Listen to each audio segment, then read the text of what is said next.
The Ariadne shuddered violently as it plummeted through the lavender-tinged atmosphere, alarm screaming in Lieutenant Aaron Voss's ears.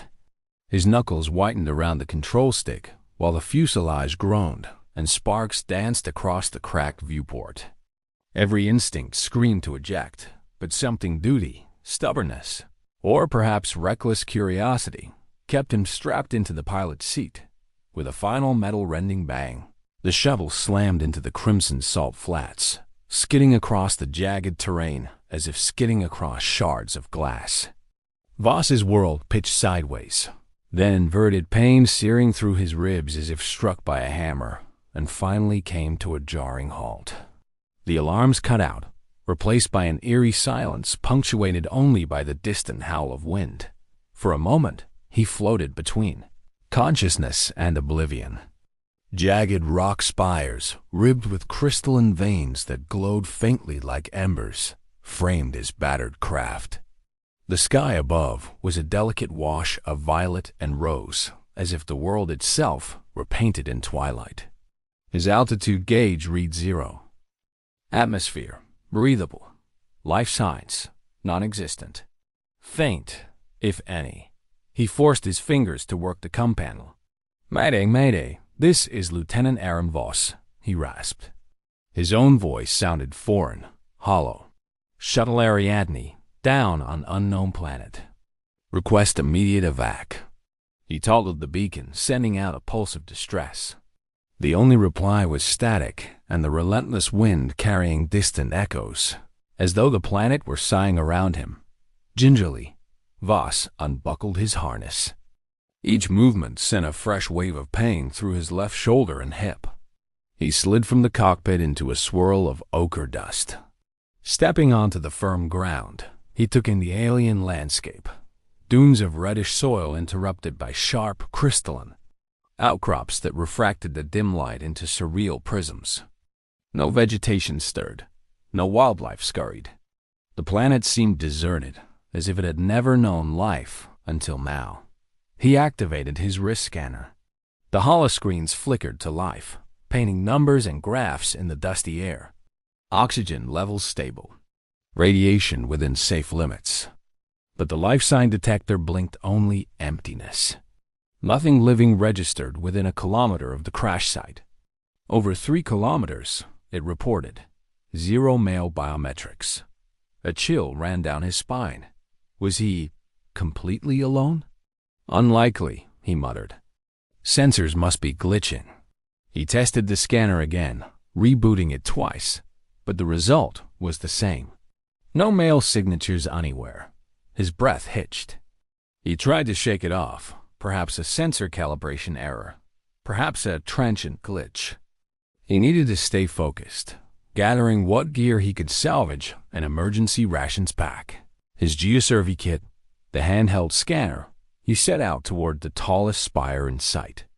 If there was a high vantage point, it would offer a clearer view of the terrain, and maybe a line of sight for his beacon. Each step was laborious, the rocky salt crust cracking beneath his boots, sending fine dust swirling around his ankles. As he climbed, the wind whispered through the crystal veins, creating a soft tinkling like distant chimes. Voss pressed a gloved hand to the rock face, marveling at the translucence. Through the mineral matrix, he glimpsed vein patterns, ancient layers of sediment compressed eons ago. This world was old, older than the oldest worlds charted in the galactic registry. Panting from the climb and the lingering dizziness, he reached the summit of the spire. Below him, the salt flats stretched in every direction, unbroken but for the occasional crystalline outcrop. The horizon rippled with heat mirages, giving the impression of distant lakes shimmering in copper hues. His distress beacon pulse blinked, red against the dusky sky alone and framed in an endless desert. He set up the emergency comm array, raising a telescoping antenna above his helmet. "Come in, command. LT, Voss here. Please respond." His voice carried over the silent winds. He waited, counting the heartbeats. 10 seconds. 20. No reply. Then a distant rumble, Faint, rhythmic like the rumble of dozens of feet on stone. Voss froze, every muscle tensed. The sound grew, resonant and measured, echoing against the horizon. He swept the handheld scanner in the direction of the noise. Nothing. No readings. Yet the sound persisted, insistent, as if coming from all directions at once. His pulse raced. Was it seismic activity? A dust storm brewing? Or life? He risked a glance behind him. Nothing but the silent sprawl of rock and dust. He turned back toward the noise. It was closer now, almost deliberate.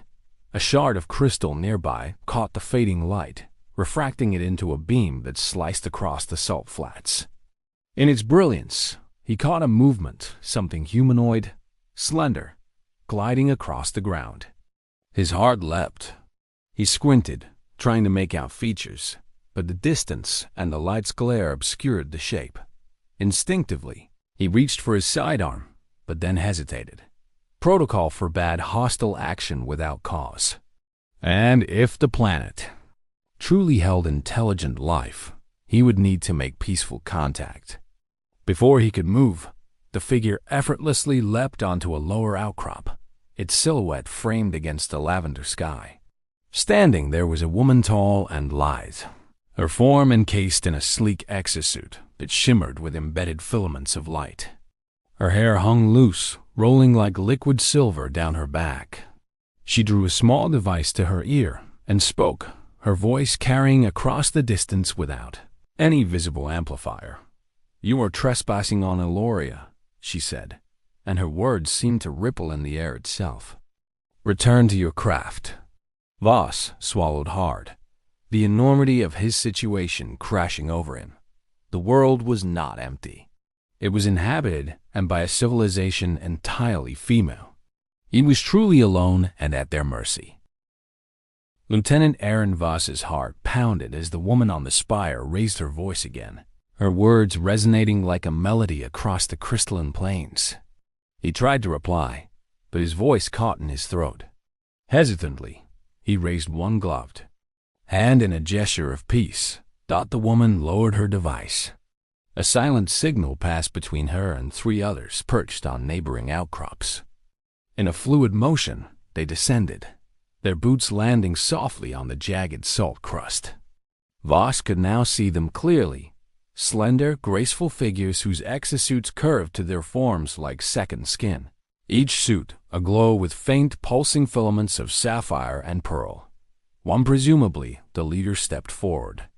Her hair, a cascade of silver, caught the dying light and seemed to float around her head like a halo.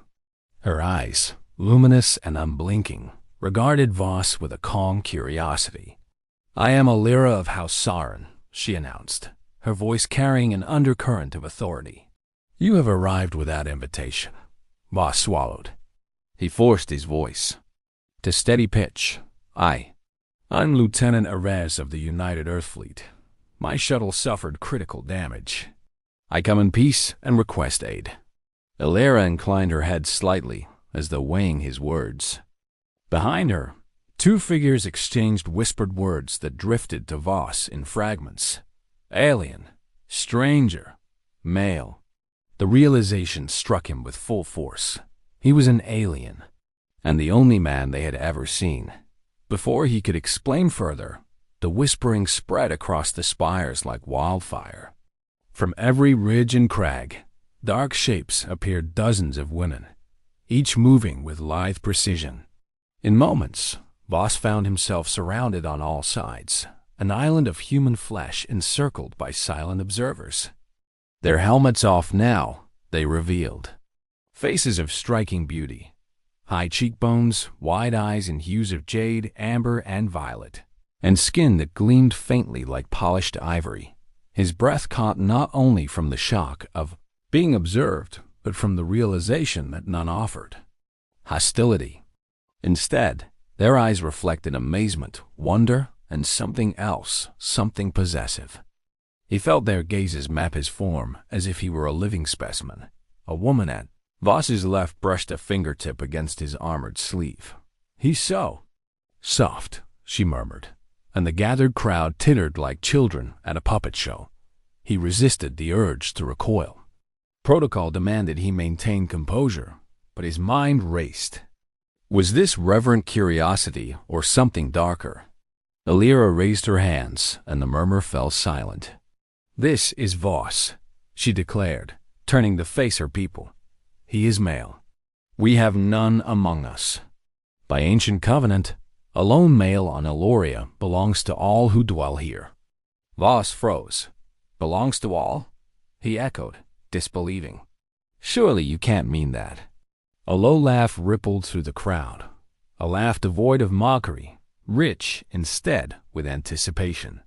One of the onlookers produced a slender vine woven with tiny bioluminescent buds and placed it at Voss's feet. "A gift," she said softly, stepping back. "Our welcome to you." The vine pulsed with soft light, and Voss stooped to examine it. As the bioluminescence spread through the petals, he felt its gentle warmth against his fingers and a sudden, inexplicable pull at his chest. He straightened, gaze meeting Elira's. "I'm grateful," he said slowly, "but I must insist. I am an individual, not a gift." Elira's expression softened in that moment. She lifted a hand, fingers splayed in peace. "Then prove your worth, Aaron Voss of Earth," she said. "Live among us, learn our ways, and perhaps you will earn your freedom." A chorus of agreement rose from the assembled women. In the half-light, Voss detected no malice, only an unyielding belief in their ancient covenant. His rescue ship's timer ticked in his mind, but he could not move, not yet. He stood there, alone among them, aware that every step henceforth would be scrutinized, interpreted, and claimed. As he nodded a gesture heavier than any he had ever made, he realized that survival on Eloria would demand more than technical skill. It would require navigating a society in which he was both treasure and captive, public property on a planet of women. By the second sunrise, Aaron Voss had learned there was no such thing as private on Eloria. News of the lone male spread through crystalline beacons, carried on melodic pulses that echoed across every ridge and valley. Before he could finish one introduction, another delegation arrived, each bearing its own blend of curiosity and expectation. First came the scholars of House Varane, their robes woven with silver threads that glimmered like starlight. They led Voss into a grand domed hall carved from rose-hued quartz, where dozens of desks brimmed with strange instruments and half-finished glyphs. A tall woman with violet-patterned eyes swept a hand over a holopad. "Your bone density, muscle ratios, and vocal frequencies, we must record everything," she declared.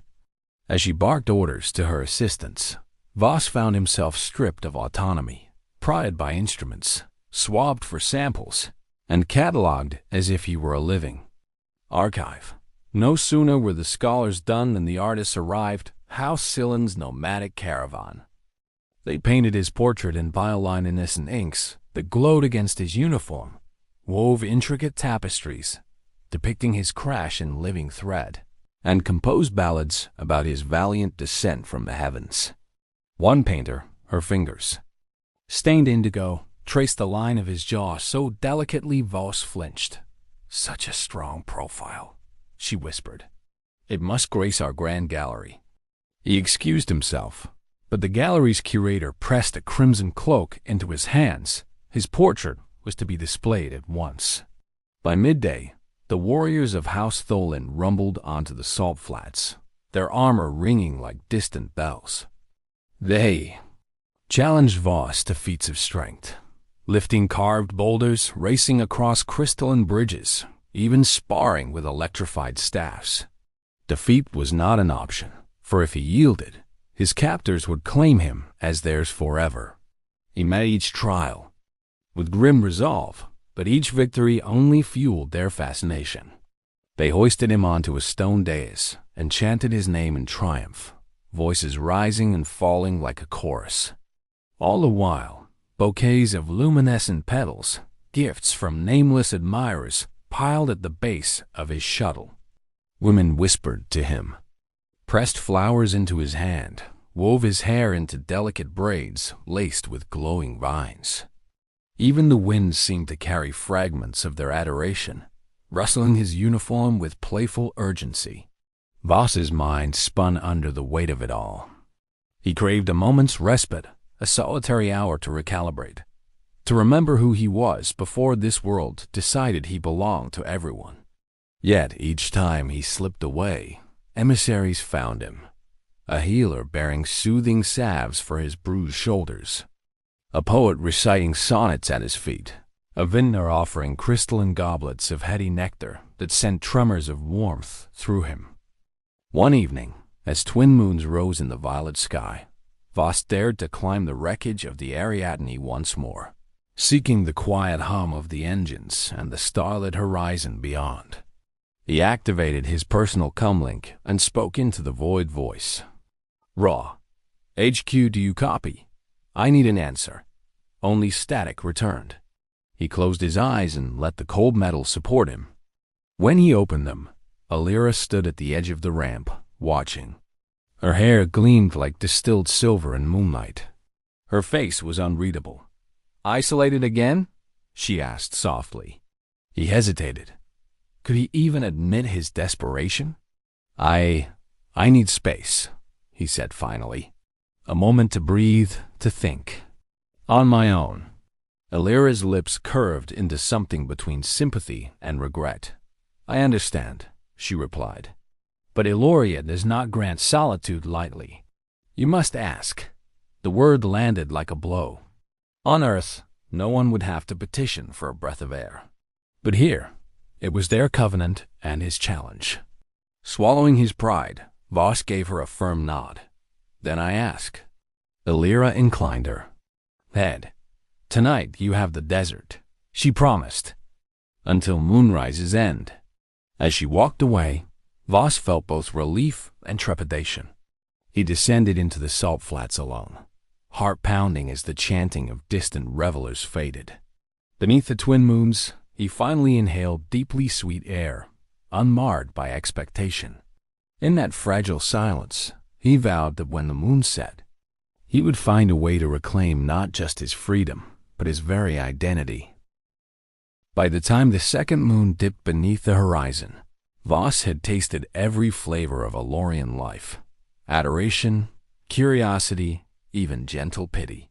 But now, standing at the foot of the obelisk of balance, a monolith taller than the tallest spire, he'd climbed. He felt something new stirring in his chest. Resolve. The obelisk's surface rippled with living runes, each symbol pulsing in time with his racing heartbeat. The open plaza around the obelisk was silent. Alira and a silent guard of women watched from the outer ring, their faces lit by the soft glow of the stone. Voss stepped forward, each footfall echoing like a drumbeat. He remembered her words. Stand before it and speak your true desire. In the hush, he took a breath deeper than any he'd drawn since the crash. He pressed a gloved hand against the cool stone. Tendrils of light curled around his fingers, tracing the contours of his palm. The air thrummed with ancient power. Voss closed his eyes and felt the weight of every claim laid upon him. The scholar's instruments, the artist's tapestries, the warrior's chants. He gathered those claims like chains, letting them fall away one by one until only his own voice remained. I am Aaron Voss of Earth, he spoke, his voice steady and clear. I came here as a foreigner, not as property. I claim my freedom, my personhood, and my right to choose my own destiny. The obelisk shuddered, and the runes brightened to a searing white. A wind rose from the stone, swirling dust into a vortex that painted arcs of violet across the plaza. Alira shielded her eyes, but held her ground. The light coalesced into a wave, washing over the gathered women and then fading into nothing but memory. When the glow died, silence fell again, only softer. The crowd parted, leaving Voss and Alira alone before the obelisk. He felt lighter, as if 100 invisible hands had loosened their grip. Alira's eyes were unmoving, but her lips curved in a small, proud smile. "You have spoken truly," she said. "Eloria honors truth above all. From this moment, you stand among us. As an individual, not a treasure." A murmur rose and swelled into applause, steady, respectful, no longer possessive. Women approached to offer quiet congratulations rather than bold claims. A healer gently tended to his bruises. A poet recited verses celebrating his courage. A diplomat invited him to share in decisions for Eloria's future. None sought to own him. All sought to stand with him. In the days that followed, Voss helped reforge alliances between the houses, teaching them about cooperation without ownership. They in turn taught him their harmonies, how to read the runes of the obelisk, how to listen to the world's subtle songs. When at last the rescue ship descended through the lavender sky, he hesitated. Elira stood beside him on the observation deck. "You may go or stay," she said softly. "The choice is yours." Voss looked back at Eloria's crystalline spires aglow in the dawn light. Here, he had been a captive. Now, he was a partner. He offered Elira his hand. "Thank you for everything," he whispered. She placed her hand in his. "Then stay," she replied with a smile that held the promise of new beginnings. As the sun rose on a planet transformed, Aaron Voss knew that his destiny had been his own all along, and that, at last, he was truly free.